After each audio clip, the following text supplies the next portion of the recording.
Hello friends, welcome to the learning series on the great scientists and technologists of the world. Today we are going to learn about Max Planck, one of the most famous and renowned scientists of the 20th century. Kindly watch till the end to learn about Max Planck. Max Carl Ernst Ludwig Planck, a German theoretical physicist, won the Nobel Prize in Physics in 1918 for his discovery of energy quanta. He is renowned for his role in originating quantum theory, which revolutionized understanding of atomic and subatomic processes.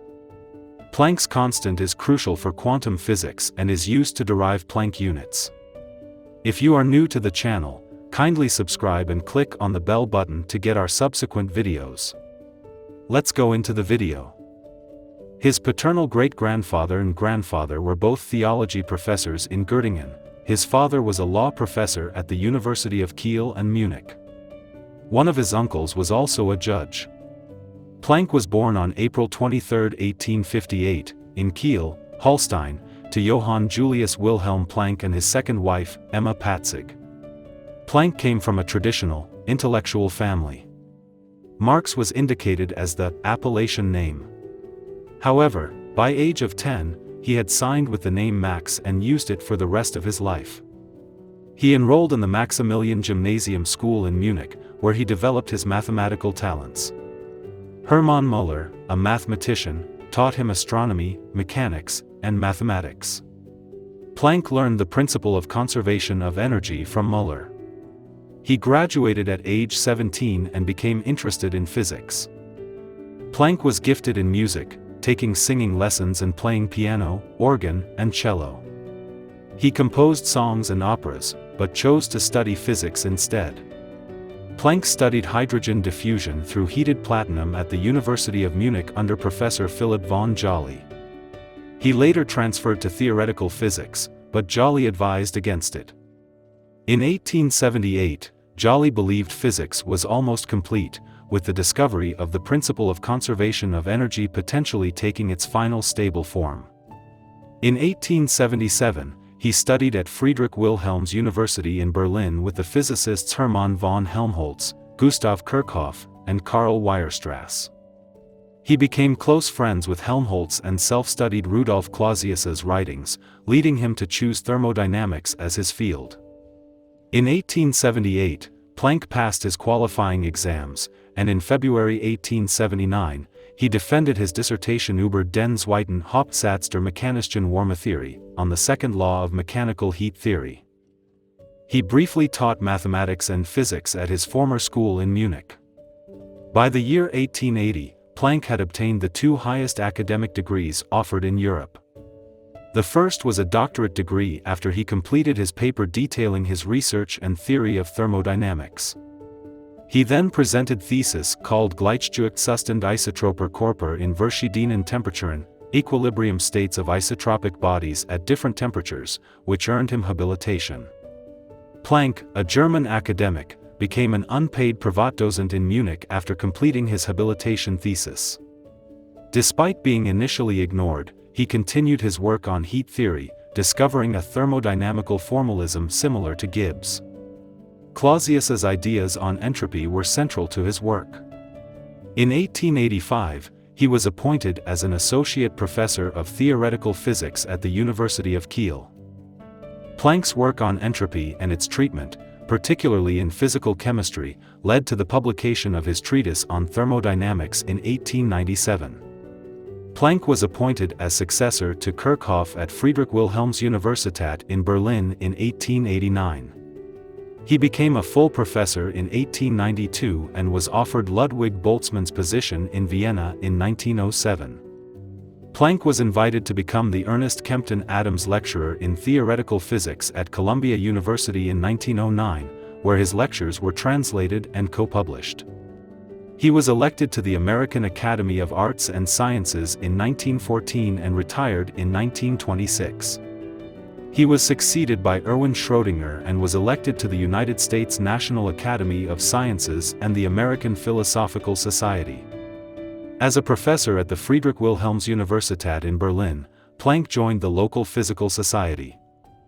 He later wrote about this time, "In those days, I was essentially the only theoretical physicist there, so things were not so easy for me because I started mentioning entropy, but this was not quite fashionable since it was regarded as a mathematical spook.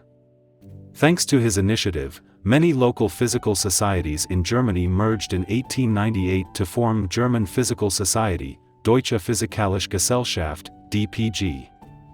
From 1905 to 1909, Planck was president. In 1894, Planck addressed the issue of black-body radiation, a problem previously addressed by Kirchhoff in 1859. The question aimed to understand how the intensity of electromagnetic radiation emitted by a black body depends on the radiation frequency and body temperature. Despite experimental exploration, no theoretical treatment agreed with the observed evidence.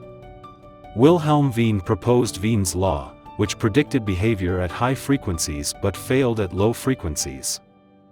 The Rayleigh-Jeans law, another approach, agreed with experimental results at low frequencies but created the ultraviolet catastrophe at high frequencies.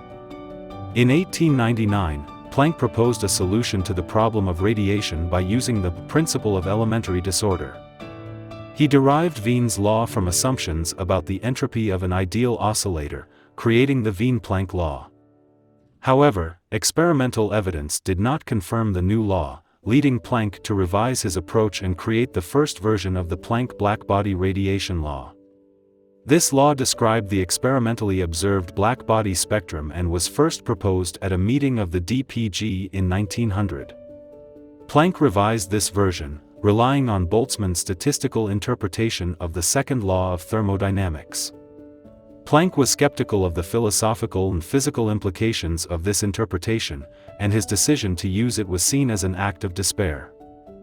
The central assumption behind his new derivation, presented to DPG end of 1900, was the supposition, now known as Planck postulate, that electromagnetic energy could be emitted only in quantized form. In other words, the energy could only be a multiple of an elementary unit, E equals h nu, where h is Planck's constant, also known as Planck's action quantum, and nu is the frequency of the radiation. Note that elementary units of energy discussed here are represented by h nu and not simply nu. Physicists call these quanta photons. A photon of frequency nu will have its own specific and unique energy. The total energy at that frequency is then equal to h nu multiplied by the number of photons at that frequency. Planck's discovery of quantum physics, which is now considered the birth of quantum physics, is considered his greatest intellectual accomplishment. He defined a new universal set of physical units, such as Planck length and mass, based on fundamental physical constants. Planck described his discovery as a discrete discovery comparable to Newton's. In 1918, he was awarded the Nobel Prize in Physics for his contribution to a new branch of physics. This discovery is considered the greatest intellectual accomplishment of Planck's career.